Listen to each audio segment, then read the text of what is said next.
नाशिक जिल्ह्यामध्ये सुरू असलेल्या दमदार पावसामुळे सध्या छत्रपती संभाजीनगरातील जायकवाडी धरणात 47,405 क्युसेक वेगानं पाण्याची आवक सुरू आहे। अवघ्या 4 दिवसांमध्ये तब्बल 481.38 दशलक्ष घनमीटरहून अधिक पाण्याची आवक झाली आहे। 22 जुलै रोजी 31% असलेला उपयुक्त जलसाठा 26 जुलै रात्री 9 वाजेपर्यंत 53.41% पोहोचला। गेल्या वर्षी याच दिवशी पाणीसाठा 79.25% होता। एल निनोचा सावट आणि मान्सूनच्या उशिराच्या आगमनानंतर सुद्धा धरण निम्म्याहून अधिक भरल्यामुळे छत्रपती संभाजीनगर जालन्याचा पिण्याच्या पाण्यासह सिंचन आणि उद्योगाचा पाणी प्रश्न सुद्धा निकाली निघालाय।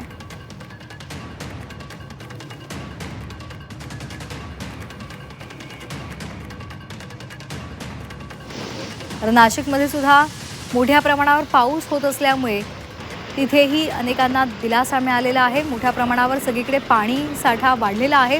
जायकवाडी धरणातील जलसाठा सुद्धा वाढलेला आहे। जायकवाडीमध्ये सध्या 53% इतका जलसाठा आहे। नाशिकमध्ये मुसळधार पाऊस असल्यामुळे छत्रपती संभाजीनगरला सुद्धा दिलासा मिळाला आहे।